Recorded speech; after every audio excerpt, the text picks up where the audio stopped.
Hello students, Vande Mataram. Welcome to all of you in this section number 4 of chapter number 13 Organisms and Populations.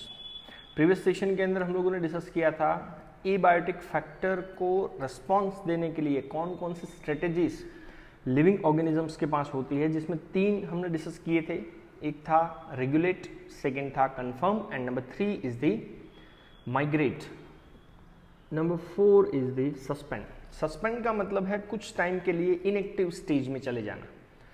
So within this some bacteria, fungus and lower plant, various kinds of thick wall spore are formed which helps them to survive unfavorable conditions. Bacteria, fungus और lower plant क्या करते हैं, अपने आजू बाजू में एक thick wall से बना हुआ स्पोर जनरेट कर लेते हैं.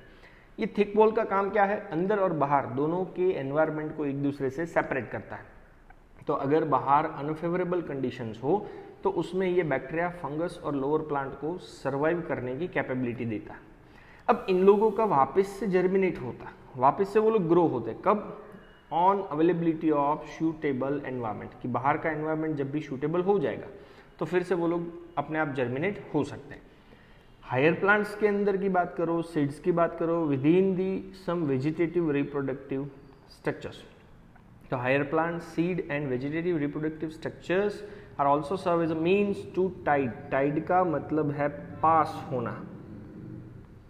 Over a period of stress beside helping in dispersal. जैसे समझ लो हायर प्लांट, सीड या तो वेजिटेटिव रिप्रोडक्टिव स्ट्रक्चर्स के लिए अगर स्ट्रेस पीरियड हो तो वो पीरियड को पास आउट करने के लिए भी ये सस्पेंड सपोर्ट करता है.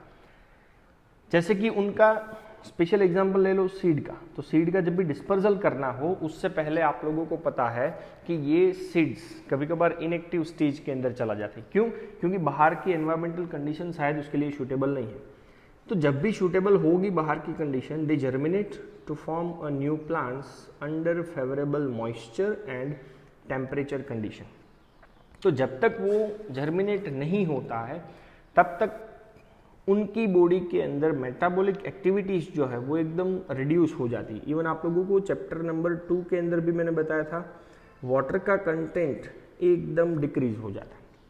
And seed going into a state of resting period or we can say that dormancy period के अंदर वो चला जाता है. तो ये सब तो चलो बात हुई related to the plants. Animals की बात करो. In animals the organism if unable to migrate might avoid this stress by escaping in time. चलो एनिमल्स ऐसा ऑर्गेनिज्म है, अगर वो माइग्रेट नहीं हो सकता एक जगह से दूसरी जगह पे तो वो क्या करेगा, might avoid this stress by escaping in time, कि पर्टिकुलर वो टाइम के लिए कोई और एरिया के अंदर चला जाएगा. So familiar case of bears going into a hibernation during a winter is an example of escape in time. जैसे कि आपको एक एग्जांपल दिया हुआ है कि भाई हाइबरनेशन मतलब विंटर के टाइम पे वो एरिया से निकल जाना, तो वो एक एग्जांपल है एस्केप इन टाइम का.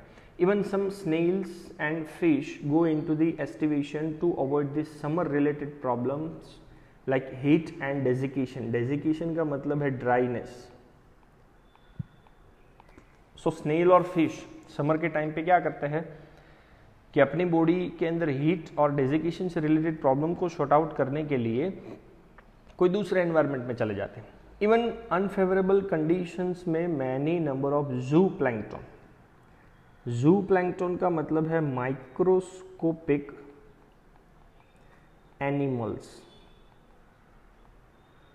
सो दिस एनिमल की species within the lakes and pond are known to enter into the diapause. Diapause का मतलब है a stage of suspended development, कि वो डेवलपमेंट पूरा का पूरा सस्पेंड हो चुका है, ऐसे स्टेज के अंदर ये चला जाता है. तो उसे साइंटिफिक लैंग्वेज में बोला जाता है डाइपोज. ओके, सो ये था सस्पेंड. नाउ ऐसे अनफेवरेबल कंडीशंस के अगेंस्ट में हर एक ऑर्गेनिज्म कुछ ना कुछ एडजस्टमेंट देता है, जिसे साइंटिफिक लैंग्वेज में बोला जाता है एडेप्टेशन. सो एडेप्टेशन का साइंटिफिक लैंग्वेज में डेफिनेशन मैंने लिखा हुआ है कि it's a type of adjustment made by organisms in response to specific environmental condition, कि भाई स्पेसिफिक एनवायरमेंटल कंडीशन को रिस्पॉन्स देने के लिए ऑर्गेनिज्म अपने अंदर कुछ चेंज करता है, एडजस्टमेंट करता है. So while considering the various alternative available to organism for coping fight with extremes in their environment, तो बहुत सारे ऐसे नंबर ऑफ ऑल्टरनेटिव्स है जो ऑल्टरनेटिव्स ऑर्गेनिज्म एक्सट्रीम कंडीशंस के अगेंस्ट में खुद को फाइट करने के लिए यूज करता है. So we have seen some are able to response through physiological adjustment, थोड़े बहुत बिहेवियरल एडजस्टमेंट करते हैं और थोड़े बहुत मॉर्फोलॉजिकल एडजस्टमेंट करते हैं. सो ये एडजस्टमेंट फिजियोलॉजिकल हो सकता है, बिहेवियरल हो सकता है और मॉर्फोलॉजिकल हो सकता है. जैसे बिहेवियरल का आपको एग्जांपल दिया हुआ है कि they are migrate temporarily to a less stressful habitat, अपने बिहेवियर के अंदर चेंज कर दिया कि भाई एक जगह से वो दूसरी जगह के अंदर चला गया. सो ये जितने भी तीनों टाइप के रिस्पॉन्सेस है, ये रिस्पॉन्सेस और कुछ नहीं है, actually their adaptations. So we can say that adaptation is any attribute, character of organism. कोई भी ऑर्गेनिज्म का ये कैरेक्टर है, मे बी मॉर्फोलॉजिकल, फिजियोलॉजिकल और behavioural, that enables the organism to survive and reproduce in its habitat. ये characters की वजह से ऑर्गेनिज्म को कैपेबिलिटी मिलती है कि वो हैबिटेट के अंदर वो सर्वाइव भी कर सकता है और रिप्रोड्यूस भी कर सकता है. Now many adaptations have evolved, changed over a long evolutionary time and they are genetically fixed. कि भाई टाइम टू टाइम क्या होता रहता है कि बहुत सारे एडेप्टेशंस चेंज होते रहते हैं और वो स्पेसिस के अंदर जेनेटिकली कैसे हो जाते हैं, इट बिकम अ फिक्स्ड. अब यहाँ से आप लोगों को सभी के सभी एग्जाम्पल्स दिए हुए हैं. तो जैसे पहला एग्जाम्पल दिया हुआ है, in the absence of external source of water, water के एक्सटर्नल सोर्स की एब्सेंस है.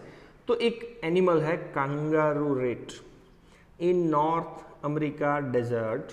तो नॉर्थ अमेरिका डेजर्ट के अंदर दिखने वाले कंगारू रेट जब एक्सटर्नल सोर्स ऑफ वाटर ना हो तो क्या करते हैं, is capable of meeting all its water requirement through its internal fat oxidation.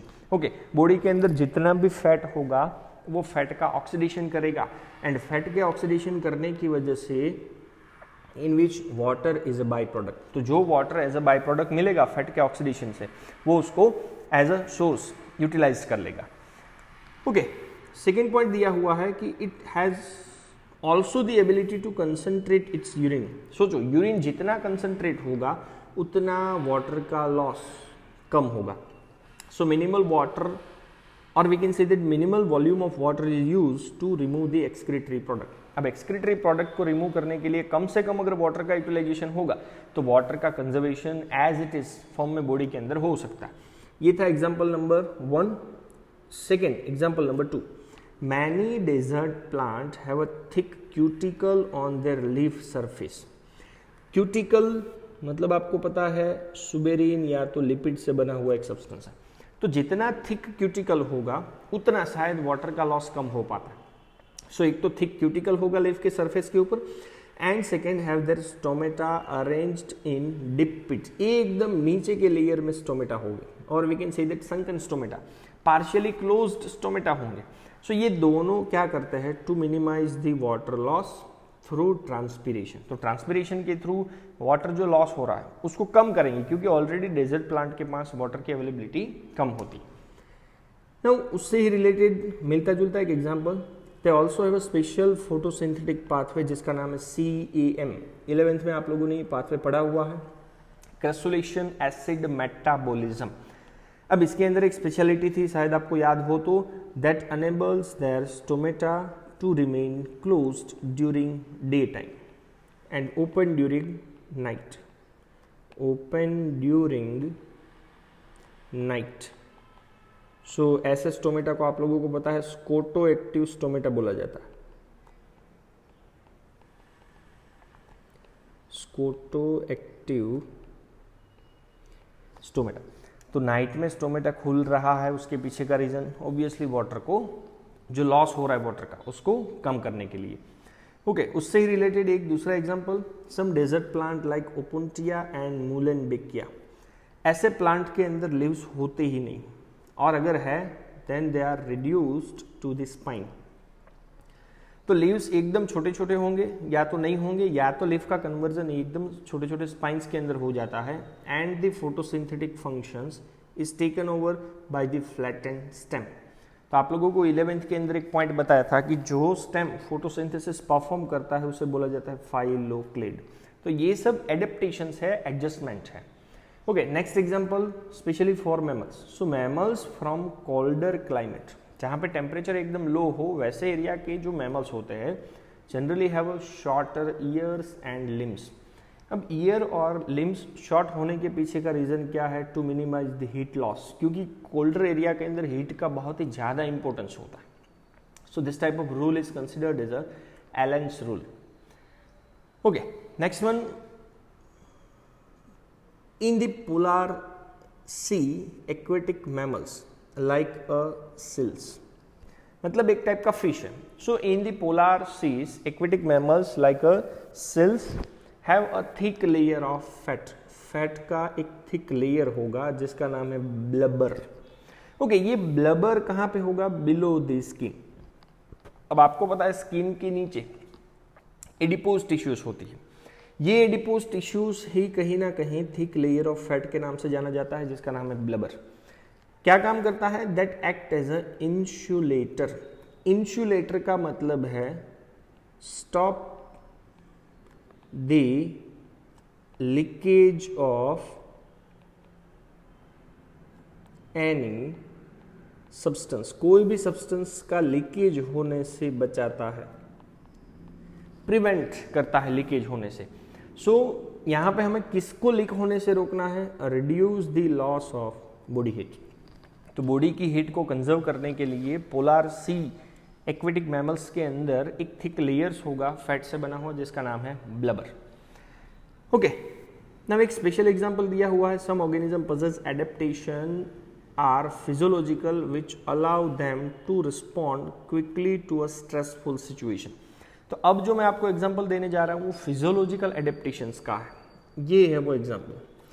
Now if you had ever been to any high altitude place, अगर आप कोई भी बहुत ही ज़्यादा हाइट वाले रीजन के ऊपर जाते हो, देन ग्रेटर देन 3500 मीटर, जैसे कि Rohtang pass near the Manali, Leh, Ladakh, ऐसे हाइट वाले रीजन के ऊपर आप जाते हो, then you must have experienced what is called as a altitude sickness, या तो उसे बोला जाता है एक्यूट माउंटेन सिकनेस। अब ये सिकनेस के अंदर होता क्या है? उसके सिम्टम्स ये होते हैं, नोजिया, आपको जनरली पता है लोगों को वॉमिटिंग चालू हो जाती है, फैटिग, बॉडी का पेन होने लगता है, heart palpitation, abnormal heart beat. तो ये सब एग्जांपल्स, ये सब सिम्टम्स हाइट पे जाने के बाद ही क्यों दिखते रहते हैं? बिकॉज आपको पता है this is because in the low atmospheric pressure of high altitude. जैसे जैसे आप ऊपर जाओ आपको पता है कि भाई एटमॉस्फेरिक प्रेशर जो होता है वो कम हो जाता है and body does not get enough oxygen. Oxygen बराबर नहीं मिलने की वजह से ये सब होता है, पर आपको 1 दिन 2 दिन 3 दिन 4 दिन होगा, but gradually you get acclimatised and stop experiencing altitude sickness. जैसे ही वहाँ पे आप 3-4 दिन रहने लगते हो, आपकी बॉडी के अंदर जो भी एल्टीट्यूड सिकनेस है वो धीरे धीरे कम होने लगता है। तो ये प्रॉब्लम बॉडी ने कैसे सॉल्व किया? सो बॉडी कंपेंसेट लो ऑक्सीजन अवेलेबिलिटी। मेन प्रॉब्लम क्या है? ऑक्सीजन की अवेलेबिलिटी कम थी। कैसे सॉल्व करता है? By increasing RBC, red blood cell के नंबर बढ़ा देता है। तो रेड ब्लड सेल का जो प्रोडक्शन है वो बढ़ा देता है and decrease the binding affinity of haemoglobin. Haemoglobin की बाइंडिंग एफिनिटी कम करेगा एंड आरबीसी के नंबर बढ़ा देगा। अब आरबीसी के नंबर बढ़ेंगे, ऑब्वियसली आपको पता है हीमोग्लोबिन बढ़ेगा, हीमोग्लोबिन के मॉलिक्यूल्स बढ़ेंगे तो ब्रीदिंग का रेट ही बढ़ जाता है। तो ब्रीदिंग का रेट जितना ज़्यादा बढ़ेगा उतना ऑक्सीजन बॉडी के अंदर जल्दी से आएगा। सो ये प्रॉब्लम्स का सॉर्ट आउट हो सकता है by the help of physiological means.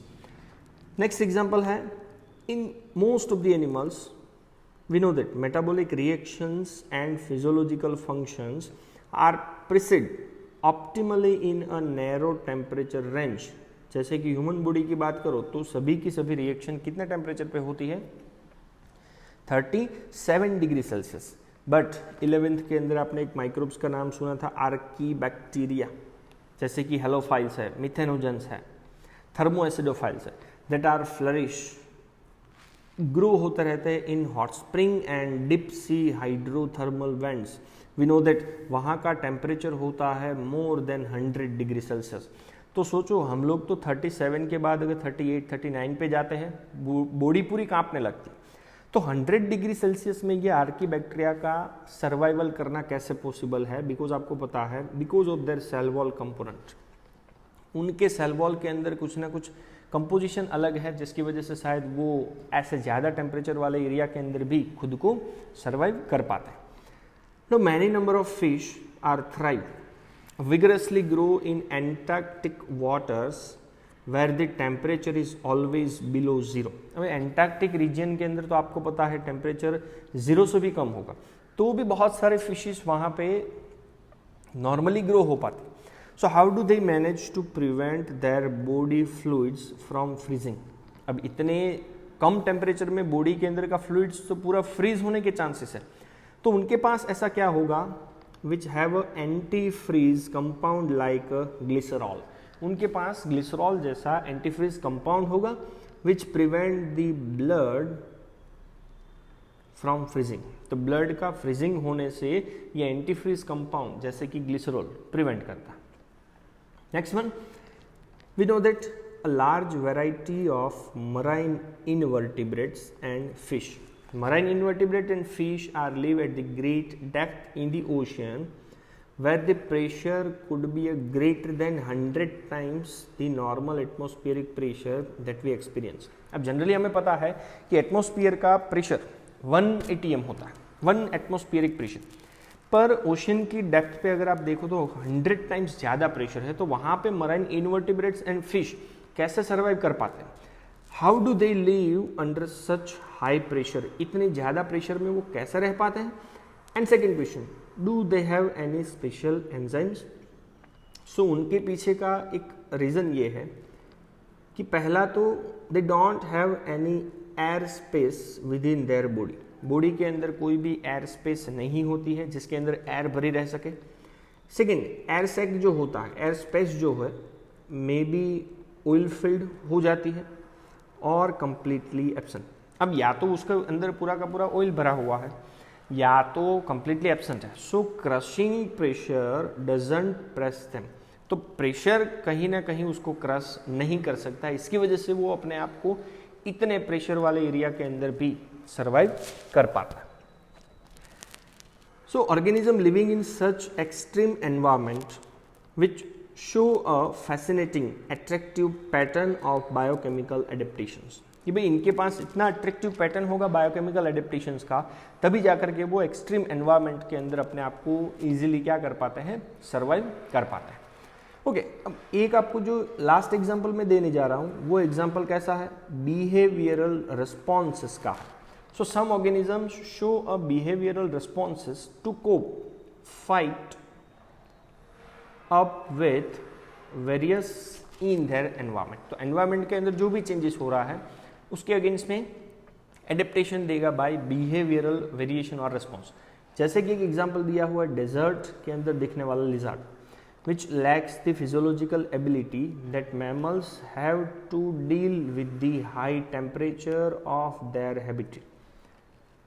अब डेजर्ट के अंदर दिखने वाले लिजर्ड के पास ऐसी फिजियोलॉजिकल एबिलिटी नहीं है कि टेम्परेचर बढ़ेगा तो स्वेट जनरेट होगा, तो वो क्या करता है, but manage to keep their body temperature fairly constant by behavioural means. चलो उसके पास फिजियोलॉजिकल कैपेसिटी नहीं है तो वो बिहेवियरल मीन्स से भी अपने आप को या तो अपनी बॉडी का टेम्परेचर कॉन्स्टेंटली मेंटेन कर सकता है। So they bask exposed in the sun and absorb the heat. Sun के अगेंस्ट में खुद की बॉडी को एक्सपोज करेगा एंड हीट को एब्जॉर्ब करेगा। When their body temperature drops below the comfort zone, comfort zone के नीचे जब टेम्परेचर जाएगा वो सन के अगेंस्ट में आ जाएगा और हीट को एब्जॉर्ब करेगा, but move into a shade when the ambient temperature start increasing. Surrounding वाला टेम्परेचर जब बढ़ना चालू हो जाता है तो वो शेड वाले एरिया के अंदर चला जाता है। तो ये कौन सा रिस्पॉन्स हो जाता है, behavioural responses. And last one, some species are also capable of burrowing, create a dig into a soil to hide and escape from the above ground heat. अब कभी कभार बहुत सारे नंबर ऑफ ऑर्गेनिजम्स क्या करेंगे, सोइल के अंदर बड़ा सा डिग करेंगे और उनके अंदर छुप जाते हैं and escape from above ground heat. So these all are related with the various types of adaptations shows by organisms, whether it is physiological, whether it is morphological or behavioral. Thank you very much. Jai Hind.